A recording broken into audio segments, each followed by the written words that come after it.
अस्सलाम वालेकुम dear students. मैं राफ़िया सलीम आपको अपनी इस वीडियो लेक्चर में वेलकम करती हूँ।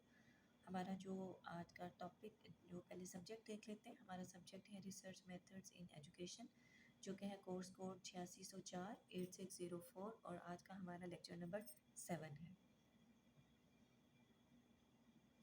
My name is Rafia Salim और स्टूडेंट्स नीचे जो है व्हाट्सअप नंबर देख रहे हैं, आप इस व्हाट्सअप नंबर पे टेक्स्ट करके जो है वो ग्रुप ज्वाइन कर सकते हैं, जो कि मेरा एजुकेशन के जितने भी प्रोग्राम्स हैं जो कि अल्लामा इकबाल ओपन यूनिवर्सिटी से ऑफ़र करवाए जाते हैं, इन सारे प्रोग्राम्स का जो है वो मैंने ग्रुप बनाया है। आप इस नंबर पे टेक्स्ट करके मुझे ग्रुप में ज्वाइन हो सकते हैं। और इसके अलावा अगर आप चैनल पे नए हैं तो मज़ीद ऐसी इन्फॉर्मेटिव वीडियो देखने के लिए चैनल को सब्सक्राइब लाजमी करें और बेल आइकन के बटन को लाजमी प्रेस करें, ताकि कोई भी आने वाली वीडियो आप तक लाजमी पहुँच सके और आप जो है उसे देख सकें। वीडियो को आप लाइक करें और उसके बाद जो है वो आप इसको शेयर भी कर दें, ताकि दूसरे स्टूडेंट्स का भी फ़ायदा हो सके। आज हम देखेंगे research methods. Two general characteristics हैं मेथड्स की, और जो लाजमी तौर पे जो है वो यूज़ होते हैं मोस्टली वो है क्वांटिटेटिव एंड क्वालिटेटिव। इससे पहले आप रिसर्च के बारे में मैं जो वीडियोस बना चुकी हूँ उनमें आप देख चुके हैं what is the research, what is educational research, qualities of research, हम रिसर्च क्यों करते हैं, और इसके अलावा जो by purpose methods of research हैं, और उसके बाद जो है वो बाई मेथड जो है वो रिसर्च की क्या क्लासिफिकेशन है, बाई पर्पस जो है वो रिसर्च की क्या क्लासिफिकेशन है, बेसिक अप्लाइड हर चीज़ के बारे में जो है वो वीडियोस मेरे यूट्यूब चैनल पे मौजूद हैं। आप इनसे प्रीवियस वीडियोस जो है, ये हमारा लेक्चर नंबर 7 है, इससे पिछली वीडियोस में आप जो है वो सारा कुछ जान सकते हैं। अभी जो हम देख लेते हैं two general categories of methods currently being used in educational research. एक को हम कहते हैं क्वांटिटेटिव और एक को हम कहते हैं क्वालिटेटिव। क्वांटिटेटिव का हम पर्पस देख लेते हैं कि हम जो है क्वांटिटेटिव मेथड जो हम यूज़ ही क्यों करते हैं या कब करते हैं। ये कब यूज़ किया जाता है? Collect and analyse data to explain, predict और control the phenomena of interest. इसको जो है हम तब यूज़ करते हैं जब हमने डाटा को पहले हम कलेक्ट करते हैं, फिर उसके बाद हम डाटा को एनालाइज करते हैं। एनालाइज का मतलब ये होता है कि हम डाटा के ऊपर कोई टेस्ट लगाते हैं। ठीक है, क्या लगाते हैं? टेस्ट लगाते हैं। हमने कोई आपने पढ़ा होगा जी टेस्ट है, टी टेस्ट है, डिफरेंट टेस्ट हैं जो कि हम जो है वो यूज़ करते हैं। आपने मीन, मीडियन, मोड, ये भी छोटे छोटे टेस्ट होते हैं जो कि यूज़ किए जाते हैं। हम इसमें डाटा को कलेक्ट करते हैं, फिर उसको एनालाइज करते हैं, फिर उसके बाद प्रिडिक्ट होता है मुशाहिदा करना, कि डाटा को जब हम देखते हैं, ठीक है, उसके बाद जो है वो हम फिनोमेना ऑफ इंटरेस्ट में वो फिनोमेना आ जाता है कि हम क्या काम करना चाहते हैं। मतलब ये कि हमारी स्टेटमेंट ऑफ प्रॉब्लम, हमारा एक्सपेरिमेंट है, हमारी जो है वो कोई डिस्क्रिप्टिव रिसर्च है, हम सर्वे कर रहे हैं, वो हमारा इंटरेस्ट हो जाएगा कि हम कि कौन सा काम अंजाम दे रहे हैं। इसमें जब हमने करंट कंडीशंस को जो है वो डिस्क्राइब करना होता है, क्या करना होता है? करंट कंडीशंस को डिस्क्राइब करना होता है, और उसके बाद हमने इन्वेस्टिगेट द रिलेशनशिप, हमने अगर तो एक्सपेरिमेंटल रिसर्च हम करें तो हमने रिलेशनशिप्स के बारे में बताना है कि जो है वो हम किस तरह का रिलेशनशिप देखना चाह रहे हैं। आया कि हम ये देखना चाह रहे हैं कि दो, फॉर एग्जांपल एक चीज़ है ए और एक है बी, हम ये देखना चाह रहे हैं कि ए और बी का आपस में क्या रिलेशनशिप है, या हम ये देखना चाह रहे हैं कि ए का इफ़ेक्ट बी के ऊपर है, या हम ये देखना चाह रहे हैं कि बी का कितना इफ़ेक्ट ए के ऊपर है, या हम ये देखना चाह रहे हैं कि दोनों में से कोई भी एक दूसरे के ऊपर असरअंदाज ही नहीं होती। ठीक है, हमारी रिसर्च फेल हो जाती है। ठीक है, ये सारा जो हम रिलेशनशिप्स में स्टडी करते हैं। उसके बाद क्वांटिटेटिव मेथड की हम जो है वो देख लेते हैं कैरेक्टरिस्टिक्स, मतलब कि खूबियाँ, जिनको हम मेरिट्स कहते हैं। इसमें जो हम न्यूमेरिकल डाटा यूज़ करते हैं, न्यूमेरिकल डाटा का क्या मतलब है? जो कि काउंटिंग में आ जाता है 1 2 3 4 5। ठीक है, न्यूमेरिकल डाटा जो कि न्यूमेरिक्स फॉर्म में होता है।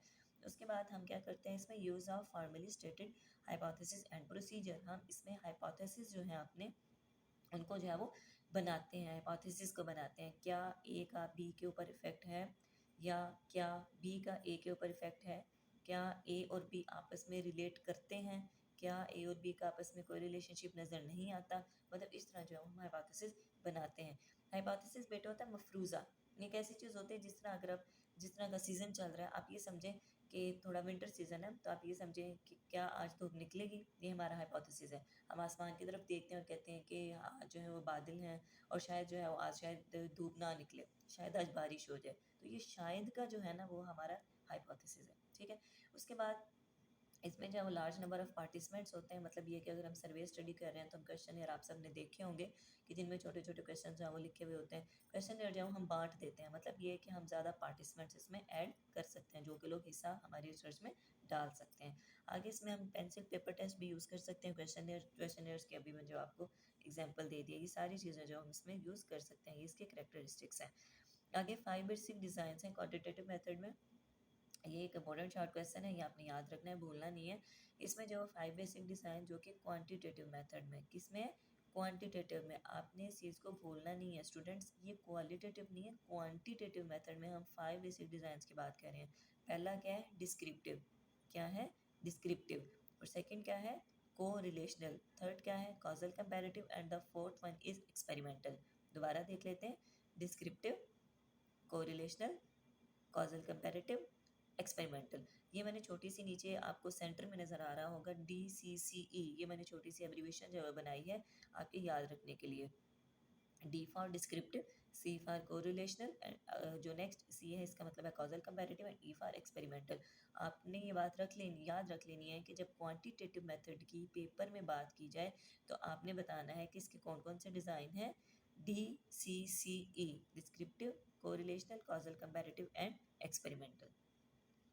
डिस्क्रिप्टिव में देख लेते हैं कि जब हमने किसी चीज़ के बारे में बयान करना होता है, डिस्क्राइब करना होता है, purpose to describe the current status, कि जो चीज़ जैसे चल रही है उसके बारे में हमने डिस्क्राइब करना होता है, तो हमारा डिस्क्रिप्टिव डिज़ाइन आ जाएगा। For example, how many students drop out of school इन गुजरावाला, कि गुजरावाला की स्कूल के अंदर जो है वो कितने स्टूडेंट्स जो है वो स्कूल से खारिज हो रहे हैं, दाखिल कितने हो रहे हैं और स्कूल से खारिज कितने हो रहे हैं, क्योंकि वो छुट्टियाँ करते हैं इस वजह से वो स्कूल से खारिज हो रहे हैं। ठीक है, ये एक एग्जाम्पल है। उसके बाद कोरिलेशन में देख लेते हैं कि purpose to ascertain the extent to which two or more variables are statistically related. Co relate, co का मतलब क्या होता है, आप समझते हैं ना, जिस तरह यूनिवर्सिटीज़ में मैं कहूँ कि कुछ यूनिवर्सिटी को एजुकेशन है, को का मतलब क्या है कि दोनों जेंडर्स हैं उसमें, लड़के हैं लड़कियाँ, बॉयज़ एंड गर्ल्स दोनों सेम है। को का मतलब क्या हुआ कि जहाँ पे दो चीज़ें आ जाती हैं, और रिलेशन का मतलब क्या हुआ कि जो आपस में ताल्लुक़ रखती हैं। को रिलेशन, दो चीज़ें जिनका आपस में ताल्लुक़ मौजूद है। ठीक है, यहाँ पे देख लेते हैं क्या लिखा हुआ है, पर्पस टू असर्टन, असर्टन का मतलब होता है हासिल करना, purpose to ascertain the extent to which two or more variables are statistically related, के दो रिलेशन, दो चीज़ों का आपस में क्या ताल्लुक है, दो चीज़ें आपस में किस तरह से कोरिलेट कर रही हैं। ठीक है, इस एग्जांपल देख लेते हैं, what is the relationship between entry test score and grades in medicine. मतलब ये कि अक्सर स्टूडेंट जो है जब मेडिकल कॉलेज में एडमिशन लेते हैं तो वहाँ पे वो एंट्री टेस्ट देते हैं, उनके टेस्ट में कितने मार्क्स थे और मैट्रिक में वो कितने मार्क्स लेके आए हैं, दोनों का आपस में जब रिलेशनशिप देखना है तो आ जाएगा को रिलेशन में। आगे कॉजल कंपैरेटिव, इसका पर्पस क्या है, इसका मकसद क्या है, to explore the relationship among variable that can not be actively manipulated, कि कोई ऐसे वेरिएबल के जिसको हम मैनिपुलेट नहीं कर सकते, जिसके ऊपर हम काम नहीं कर सकते, जिसके ऊपर हम कंट्रोल नहीं कर सकते, ठीक है, जो कि हमारे हाथ में नहीं है, तो वो क्या हो जाएगा, कॉजल कंपैरेटिव में। इसका एग्जांपल देख लेते हैं, what is the effect of part time employment on the achievement of secondary school students, कि जो कुछ स्टूडेंट्स ऐसे हैं जो कि स्कूल भी जाते हैं, उसके बाद वो मेहनत मजदूरी सेकेंड टाइम में आके भी करते हैं। ठीक है, तो हम ये देखना चाहते हैं कि बच्चों की इस तरह से प्रोग्रेस पे क्या इफ़ेक्ट पड़ता है, बच्चों की प्रोग्रेस पे क्या फ़र्क आ रहा है इस चीज़ का, कि वो बच्चे जो कि स्कूल से पढ़ के आके एकेडमी जाते हैं, स्कूल से पढ़ के आके ट्यूशन पढ़ते हैं, स्कूल से जो आके अपने बहन भाइयों के पास घर में ही पढ़ लेते हैं, तो कुछ ऐसे स्टूडेंट जो कि स्कूल से आके बाहर मेहनत मजदूरी करने जाते हैं। तो अगर हम इनका रिलेशन देखना चाह रहे हैं तो वो हो जाएगा हमारा कॉजल कंपैरेटिव। अच्छा जी, आगे experimental last one, purpose to establish cause and effect relationship, एक का असर दूसरे पे हो रहा है। ठीक है, हम कहते हैं कॉज एंड इफेक्ट, कॉज के मतलब एक वजह बन रहा है, दूसरा मौजब है, मतलब ये कि एक की वजह से दूसरा असरअंदाज हो रहा है। इसी एग्जांपल देख लेते हैं, what is the effect of teaching with cooperative group strategy और ट्रेडिशनल लेक्चर अप्रोच, के टीचर बच्चों को क्लास में पढ़ाती है तो ट्रेडिशनल लेक्चर से पढ़ाती है, कि मतलब टीचर आके जो है वो टेबल पे खड़ी हो गई और बस बोलती गई। ठीक है, और बच्चे जो है वो बिल्कुल पैसिव हैं, टीचर उस टाइम पे एक्टिव है, खबरें पढ़ी जा रही हैं, मतलब ये कि टीचर बस बोले जा रही हैं, बच्चों को इन्वॉल्व नहीं किया जा रहा, बच्चों से क्वेश्चन आंसर नहीं किए जा रहे, बच्चों से पूछा नहीं जा रहा, बच्चों की तरफ तवज्जो नहीं दी जा रही, बस टीचर अपना पढ़ाने में लगी हुई है। और इसके अलावा उस तरह से पढ़ाया जा रहा है कि कोऑपरेटिव ग्रुप स्ट्रेटजी, मतलब ये कि बच्चों के 4-4, 8-8, 5-5, 6-6 बच्चों के ग्रुप्स बना दिए गए हैं और उन्हें कहा है कि आप मिल बैठ के आपस में पढ़ें।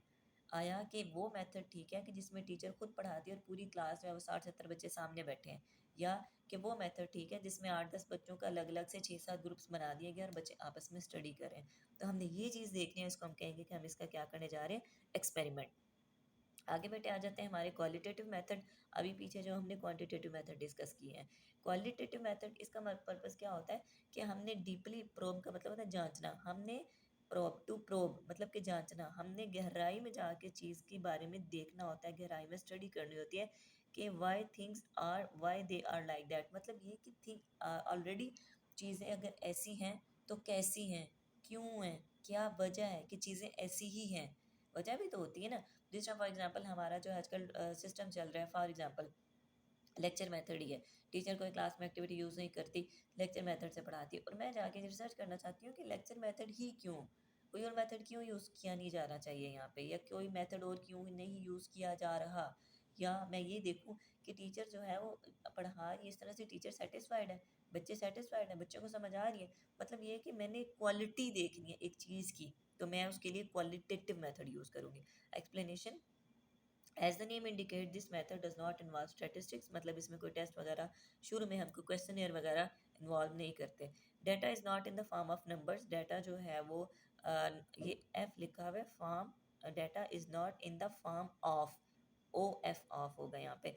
डाटा जो नंबर्स के फॉर्म में नहीं होता, और कुछ मतलब पार्टिसिपेंट्स आपके इन्वॉल्व होते हैं, मतलब अगर आप किसी से इंटरव्यू कर रहे हैं तो वो 6-7 लोग हो सकते हैं जिनसे आपने डिटेल में इंटरव्यू कर लिया और अपनी रिसर्च को कंप्लीट कर लिया। इसके दो बेसिक डिज़ाइन होते हैं, नैरेटिव और एथनोग्राफी है, देख लेते हैं। नैरेटिव में क्या होता है कि आपने एक सिंगल पर्सन की स्टडी, एक सिंगल पर्सन को आपने नरेट करना है, सिंगल पर्सन के बारे में आपने बयान करना है, ठीक है। To focus on studying a single person and gathering data through the collection of stories that are use to construct a narrative about the individual experience. मतलब ये कि फॉर एग्जांपल, आपके लिए मैं एक एग्जांपल दे रही हूँ यहाँ पे कि आप जो है वो अलामा इकबाल या कायद आज़म, ठीक है, आप इन दोनों हिस्ट्रीज़ के बारे में, दोनों पर्सनैलिटीज़ के बारे में, इनकी हिस्ट्री के बारे में जानते हैं। तो मैं आपसे ये पूछूँ, मैं ये स्टडी करना चाह रही हूँ कि मैं उन किताबों के बारे में या उन जर्नल्स के बारे में, या मैं लाइब्रेरी में जाऊँ और मैं देखूँ कि कायद आज़म या अल्लामा इकबाल का जब पाकिस्तान बनना था तो उस वक्त इनका जो है वो क्या रिलेशनशिप था दूसरों के साथ, और जिनके साथ था, जिस तरह लियाकत अली ख़ान थे या मौलाना जो है वो ज़फ़रुल्लाह ख़ान, जो मतलब इन सब के साथ अगर इनके रिलेशनशिप्स थे, तो मैं उनकी बाद में, इनका पढ़ने के बाद उनके भी जाके रीड आउट करूँ, उनकी भी जाके हिस्ट्री देखूँ कि इनके आपस में रिलेशनशिप क्या थे। मैंने सिर्फ पर्सनैलिटी एक डिस्कस करनी है, लेकिन उसके साथ जो जुड़े लोग हैं उनके बारे में भी जानना है कि उनकी उनके बारे में क्या राय थी, कि अगर वो किसी तहरीक में बहुत ज़्यादा मुतहर्रिक थे, मतलब काम सारे अंजाम दे रहे थे, तो बाकियों के साथ उनका क्या रिलेशनशिप था, बाकियों के साथ वो किस तरह थे, या बाकियों को वो अपने साथ किस तरह लेके चल रहे थे। मतलब मैंने एक सिंगल पर्सनैलिटी के बारे में अपना नैरेटिव देना है कि मैं आज के दौर में जो है वो उनका नैरेटिव जो है बयान करें। और अगर आप प्रेजेंट सिचुएशन में देख लें तो यहाँ भी आप किसी भी हिस्टोरिकल सॉरी पॉलिटिकल पर्सनैलिटी को आप ले सकते हैं और उनके बारे में जो आप नैरेटिव अपना दे सकते हैं, मतलब ये कि अपनी इजहार राय जो है वो आप दे सकते हैं, आप बता सकते हैं, अपना एक्सपीरियंस कर सकते हैं, ठीक है। एग्जाम्पल इसकी देख लेते हैं, what are the experiences of senior teacher who has been moved into an administrative position in our school। For example एक टीचर था स्कूल में, पहले जो है वो वहाँ पे सीनियर टीचर था, मतलब 9th 10th क्लास को पढ़ाता था, बाद में टीचर की प्रमोशन होगी और वहाँ पे वो हेड हो गया उसी स्कूल में। तो आप ये देखना चाहते हैं कि आप इस बारे में स्टडी करना चाहते हैं कि जब वो एक साइंस टीचर थे तो तब वो किस तरह का बिहेव करते थे, अपनी क्लास को किस तरह से लेके चलते थे, उनका हेड के बारे में क्या राय थी। अब जब वो खुद हेडशिप में आ गए हैं तो उनकी जवाब इस अब सीनियर टीचर्स के बारे में क्या राय है, ठीक है। तो हो जाएगी हमारी नैरेटिव स्टडी। उसके बाद आ जाती है एथनोग्राफी। इसका मतलब ये होता है कि आपने पर्टिकुलर ग्रुप या कल्चर को जब स्टडी किया और उसके बारे में आपने अपने इजहार जो है इजहारात जो हैं वो अपने ख्यालात आपने जो है वो लिखे हैं, ठीक है। एक एग्जांपल देख लेते हैं। A researcher can observe a group of 8 elementary school children playing on a playground to understand their habits। कि एक रिसर्चर है, फॉर एग्जांपल वो आप भी हो सकते हैं, आपने क्या किया कि आपने जो है वो ये 8 एलिमेंट्री स्कूल, मतलब कि जो एलिमेंट्री के स्कूल है 8वीं क्लास तक, आपने जो है वो उन स्कूल्स को विजिट किया, उनके प्ले ग्राउंड जहाँ बच्चे खेलते हैं, आपने उनको वहाँ विज़िट किया और वहाँ पे आपने ये देखा कि बच्चों की हैबिट्स, कि कौन से बच्चे हैं जो कि इकट्ठे खेलना पसंद करते हैं, कौन से बच्चे हैं जो कि सिर्फ कैंटीन जो है वो से कैफ़े से या कैंटीन से चीज़ ला के और बाद में बस बैठ के खाना पसंद करते हैं और बाकी सबको देखना कि बाकी सब किस तरह से खेल रहे हैं, कौन से बच्चे कौन से ज़्यादा गेम्स में इन्वॉल्व हो रहे हैं, कौन से बच्चे जो एक ही गेम रोज़ाना खेलते हैं, कौन से बच्चे हैं जो जो है वो ब्रेक का कम टाइम होता है लेकिन उस टाइम को इस तरह से यूटिलाइज़ करते हैं, 5 मिनट में कोई और खेल खेल लिया, 10 मिनट में कोई और खेल खेल लिया। मतलब कि आपने किसी एक पर्टिकुलर ग्रुप को आपने जो है वो प्रेजेंट करना है, मतलब ये कि आप किसी स्कूल के कल्चर को प्रेजेंट कर रहे हैं, बच्चों के बारे में जो वो आप बयान कर रहे हैं, ठीक है। ओके स्टूडेंट, होप सो आपको लेक्चर जो है वो समझ आ गई होगी। आपके लेक्चर के बारे में अगर कोई भी क्वेश्चन है तो आप जो है वो कमेंट कर सकते हैं, और आपको इस तरह की वीडियोस मज़ीद अगर जाननी है तो आप चैनल को लाजमी तौर पे सब्सक्राइब करें, और उसके बाद जो है वो आपको कोई क्वेश्चन है तो आप कमेंट में कर सकते हैं, और इस वीडियो को लाइक करें, शेयर करें। Thank you. अल्लाह हाफ़िज़, फ़ी अमान अल्लाह।